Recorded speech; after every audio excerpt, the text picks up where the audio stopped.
Hoje a gente está marcando essa live para falar de um assunto bastante comum, de uma situação que afeta o esqueleto, que nós chamamos de cervicalgia, ou seja, a dor na região cervical. Então, essa situação, ela se assemelha um pouco com a dor na região lombar, há algumas semelhanças significativas.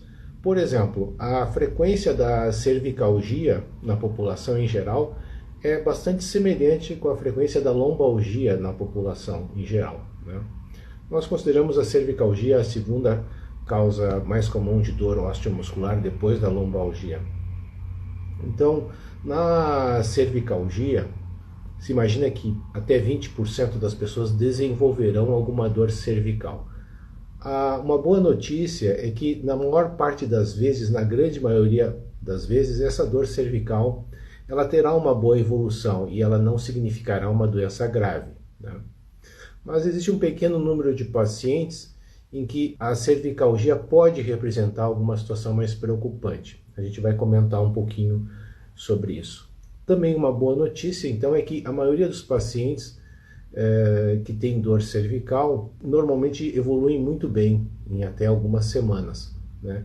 E a dor se resolve. Claro que ela pode recorrer adiante. Na maioria das vezes, a dor cervical tem como base, né, como causa, mais a doença degenerativa da coluna cervical. Vamos lembrar um pouquinho da anatomia da região cervical, assim? Na região cervical nós temos 7 vértebras, né, que estão unidas entre elas através de um disco e muitos ligamentos que se unem, né, mantendo a estabilidade dessa coluna. Qual a principal função da coluna cervical? É manter a nossa cabeça ereta, reta, né, sustentar a nossa cabeça. Os principais movimentos da coluna cervical envolvem basicamente a rotação do pescoço, a flexão, a extensão e a lateralização. Muito desses movimentos se dá pelas primeiras 2 vértebras cervicais, a primeira se unindo à cabeça. E o restante, então, talvez metade dos nossos movimentos sejam por ali, e o restante sejam de C3 a C7, né? Então nós contamos as vértebras cervicais C1, C2, C3, C4, C5, C6 e C7. Dentre as causas de dor na coluna cervical, as causas mais comuns têm relação com o que nós chamamos de lesão muscular ou tensão muscular, né? Enfim, normalmente uma causa comum de dor cervical é lesão muscular mesmo, dos músculos que sustentam a coluna. Normalmente essas lesões, a lesão muscular, muitas vezes relacionada a má postura, a ficar com a cabeça numa posição mais erguida, por exemplo, muito tempo, ou muito baixa, muito tempo, às vezes uma posição ao dormir também, são responsáveis muitas vezes por dor cervical. Conforme eu comentei também anteriormente, doenças degenerativas da coluna cervical, as doenças discais, né, aquelas que levam a um desgaste da coluna cervical, também nós atribuímos algumas dores que nós temos a esse desgaste. Há um grande problema aí que convém a gente salientar, que é a falta de correlação entre o que o paciente sente e o que se encontra nas imagens da coluna. Por exemplo, às vezes tem alguns pacientes que têm muito desgaste na coluna e não tem dor nenhuma. E alguns pacientes, aliás muitos, têm poucas alterações no raio-x, por exemplo, e tem muita dor cervical. Então há uma correlação pobre entre o que se encontra na coluna, na imagem da coluna, no raio-x, numa ressonância, e aquilo que o paciente sente. Então, muitas vezes nós não conseguimos dizer com certeza qual a causa da dor da coluna cervical. Mas com alguns dados da história do exame físico e às vezes com imagem, a gente consegue chegar próximo dessa causa, né? Uma causa também comum de problema cervical é o desgaste nas articulações atrás, porque na coluna cervical a gente tem 3 articulações assim principais, as discais, a oncoartrose também, desculpe, as oncovertebrais, que são de C1 a C3, e também as interapofisárias, que vão de cima a baixo, que se articulam atrás da coluna. O desgaste nesse grupo também gera dores cervicais, né? Além disso, existe uma situação de dor cervical após situações de aceleração e desaceleração da cabeça, principalmente após um acidente automobilístico, né? Mas não só necessariamente acidente automobilístico, em que você faz uma lesão tipo de chicote e machuca a região cervical. Às vezes essas lesões são leves, não são preocupantes, mas às vezes elas são muito graves, né? Então, uma das indicações de investigar dor cervical pós-acidente, né? Pode ser às vezes lesões graves da coluna cervical. Além disso, nós temos uma situação relativamente comum também, que é uma dor na região cervical relacionado à dor miofascial. Nessa síndrome, os pacientes têm pontos dolorosos na região cervical, que quando você aperta, a dor é disparada e ela é sentida numa região, por exemplo. Nós chamamos de dor miofascial. As causas dessa dor miofascial não são bem conhecidas, mas também estão envolvidos os mecanismos de má postura, posição errada ao dormir, por exemplo, tensão também, estresse físico e psíquico. Isso pode contribuir para o surgimento dessa dor miofascial também. Bom, entre as causas, então, um pouquinho mais preocupantes de dor na região cervical, aquelas doenças que geram, então, a doença degenerativa da cervical com compressão de raiz nervosa. Nesses casos, então, o paciente tipicamente ele tem dor cervical, que se irradia para o ombro e vai, muitas vezes, até o braço e até a mão, né? Nós chamamos isso de cervicobraquialgia. As principais causas de cervicobraquialgia, né, no idoso é a doença degenerativa do disco e das articulações interapofisárias, que levam ao estreitamento de pequenos forames por onde passam os nossos nervos que descem para o braço. Também hérnias de disco, né, podem dar muito claramente uma dor chamada radicular. Então, esses sintomas, né, são bastante desconfortáveis. Na maioria das vezes eles são benignos e também evoluem bem com o tratamento. Em situações mais graves, principalmente em que o desgaste é bastante intenso, há deslocamento de uma vértebra sobre outra, pode aparecer também uma situação de compressão da medula. Isso já é um pouco mais preocupante. Nessa situação, caso você comece a sentir, por exemplo, choques que saem do pescoço e vão para um braço ou vão para uma perna, principalmente quando se faz um movimento rápido do pescoço para frente, né, chama-se sinal de Lermite. Esse é um sinal de que possa estar havendo lesão na medula. Nessa situação, com perda do controle da bexiga, do intestino, uma fraqueza, uma dificuldade para caminhar, isso é sinal de gravidade. Então, né, nessa situação você deve imediatamente procurar atendimento médico para ser avaliada rapidamente, porque lesão medular precisa ser tratada para evitar sequelas graves no futuro, né? Então isso nós chamamos de mielopatia espondilótica. Situação mais incomum, mas que quando aparece, né, temos que detectar logo e tratar. Bom, nós também precisamos lembrar que a dor na região cervical, ela pode ser manifestação raramente de metástases de tumores. Então, se a pessoa tem tumor, ela deve ficar atenta e procurar atendimento, porque infelizmente às vezes ocorrem metástases para a região cervical, né? Processos infecciosos também, se a cervicalgia for acompanhada de febre, por exemplo, também preocupa. Às vezes também a dor cervical ela está associada à fibromialgia e também à polimialgia reumática, uma síndrome que afeta mais idosos a partir dos 70 anos de idade, com provas inflamatórias elevadas no sangue, VHS e PCR, e que melhora com corticoide. Então nós temos que estar atento a essas dores cervicais mais raras, mas que têm um tratamento diferente, né? Então, acho que do ponto de vista de causas, né, mais ou menos eu falei das principais causas. Às vezes, as dores também cervicais têm relação com patologias cardiovasculares.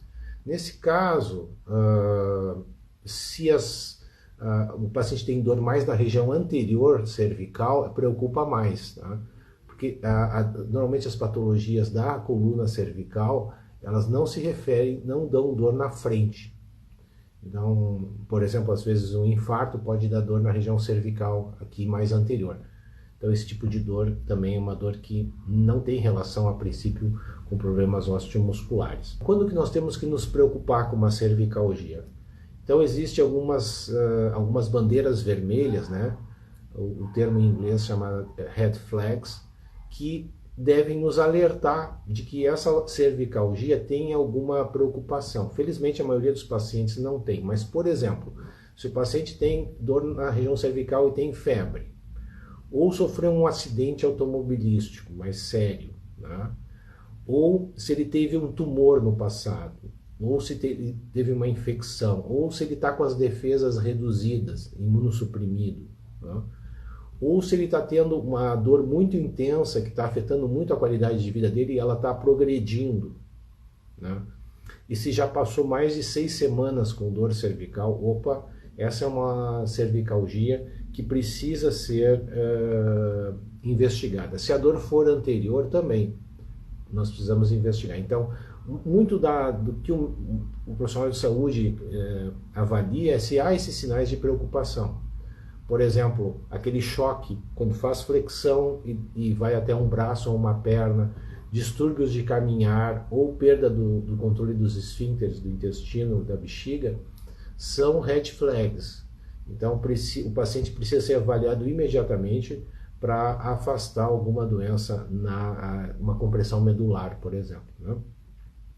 Bom, o paciente não tendo esses red flags, então, o profissional de saúde deve avaliar, né, a característica da dor, se ela tem relação com a posição que a pessoa toma, se ela se irradia para o braço, se ela está sendo progressiva ou não, quanto tempo ela está doendo já, o quanto limita a vida desse paciente, se é uma dor leve, que passa desapercebida, ou se é uma dor moderada severa, que está progredindo.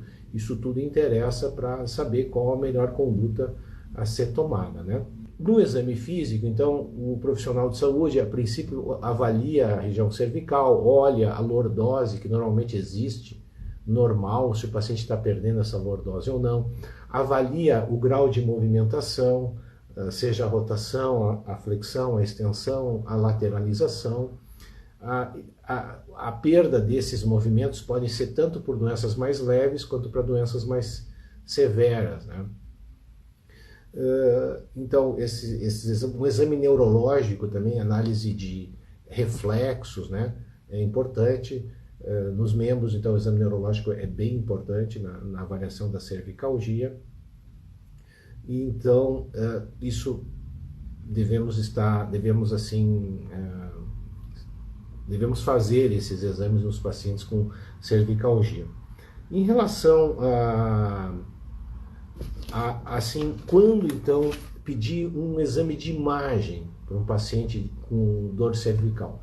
Na maioria das vezes, não há necessidade de fazer exames de imagem. Quais seriam os exames de imagem? Seria o raio-x simples da coluna cervical, seriam a tomografia da coluna cervical ou a ressonância da coluna cervical. Então, basicamente, você está indicado fazer um exame de imagem, né, quando você tem red flags, quando você tem, então, indícios de doenças mais sérias. Vou dar um exemplo. Se o paciente tem cervicalgia, é imunossuprimido e tem febre, então esse paciente ele deve se submeter a exames de imagem, sim. Ou ele teve um acidente sério com um veículo, né? Depois de estabilizada a coluna cervical, enfim, no hospital, ele deve se submeter a exames de imagem ali, com a cervicalgia, né? Uma outra situação que os exames de imagem estão indicados é que se o paciente tem uma dor moderada severa, então uma dor intensa que está afetando bastante a vida dele, e ele não melhorou em 6 semanas. Então, nesses casos também, a investigação com imagem está indicada, né? Existem ainda alguns outros exames que podem ser úteis, mas em situações bastante pontuais. Por exemplo, quando a dor sai do pescoço e se irradia para o braço e para a mão. Então, para afastar, por exemplo, outras causas de lesão de nervo, né?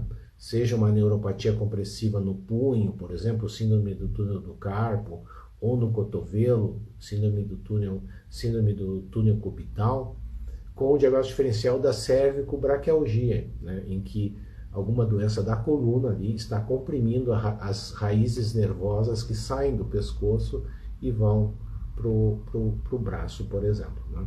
Então, nessa situação, há a indicação de investigação.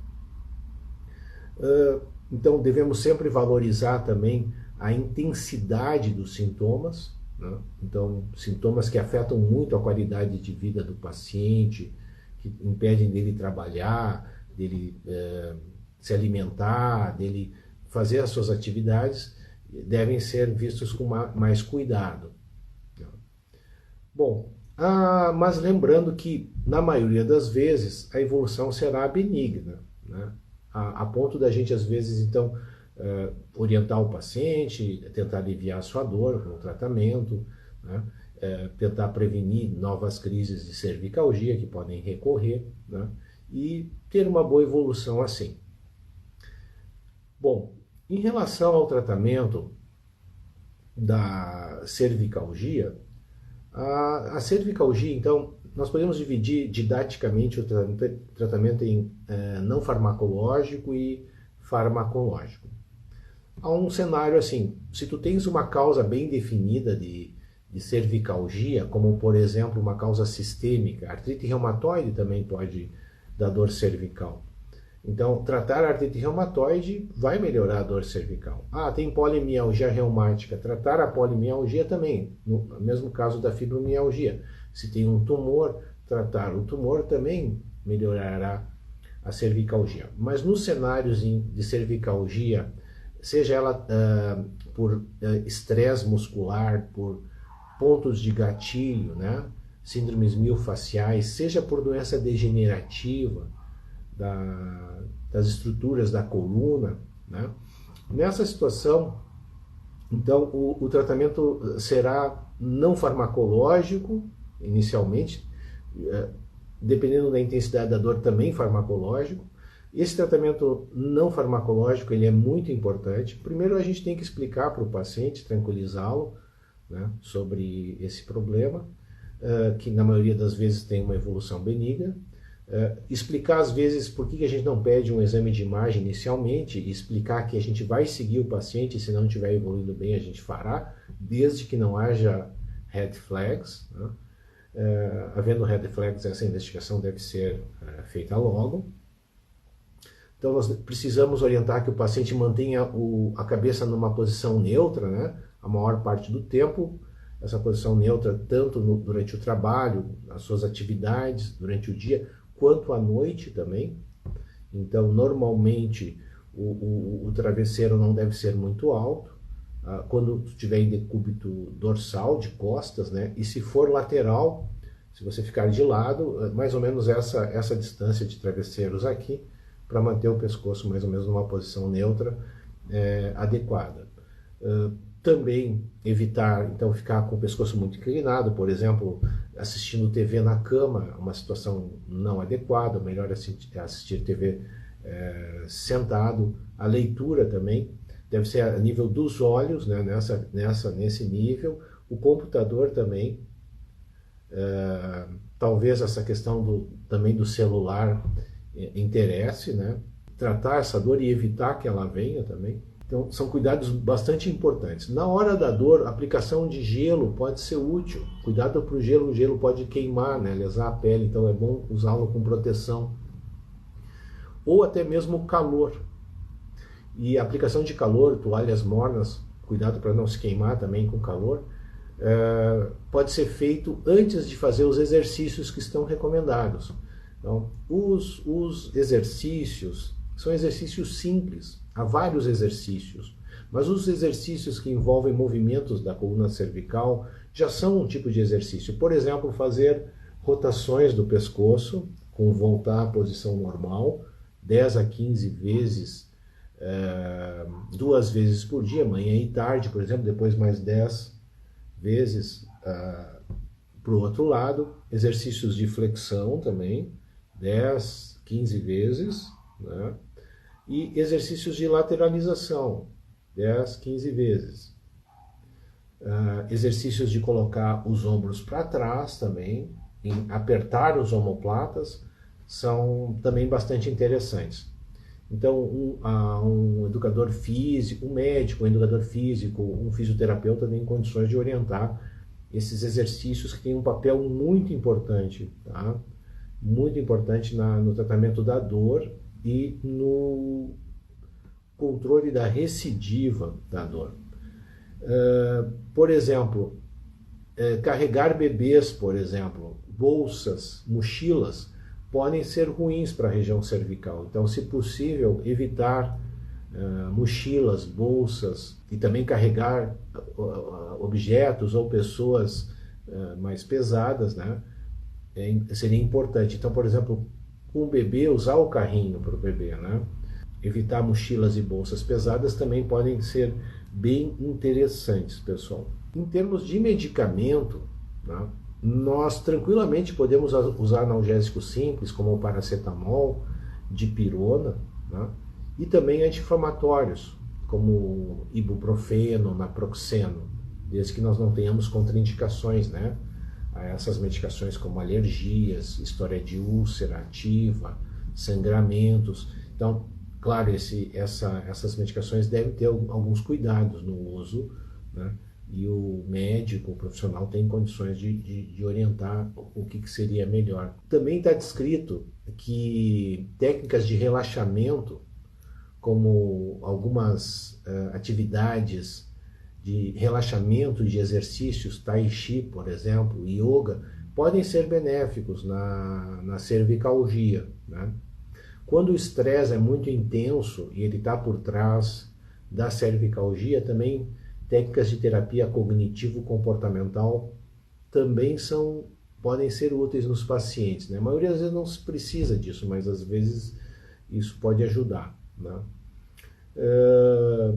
Enfim, são basicamente essas informações que eu queria passar para você sobre cervicalgia. A nossa live hoje é um pouquinho mais curta, mas também o tempo é importante que a gente não se delongue muito, né? Vai estar disponível na minha rede social aí adiante, eu vou salvá-la, né? E ela fica à disposição de vocês para ajudá-los, enfim, espero que ajude em informações sobre essa situação bastante comum na nossa população, tá? Muito comum realmente. Eu mesmo confesso que sofro de cervicalgia, né? Em alguns momentos isso se tornou um grande problema para mim, né? Mas eu sei claramente que e a minha cervicalgia também às vezes se irradia para membro superior, lembrando uma radiculopatia com alguma parestesia em mão. Eu sei claramente que os cuidados de postura, manter o pescoço reto, não ficar, por exemplo, na cama com o pescoço assim, assistindo TV, né? Manter o pescoço neutro, fazer exercícios, né? Normalmente isso se resolve, isso se mantém bem e perfeitamente controlável. Agradeço aos meus seguidores que estão aqui comigo nesse momento e que adiante irão assistir isso. Tudo de bom aí para vocês.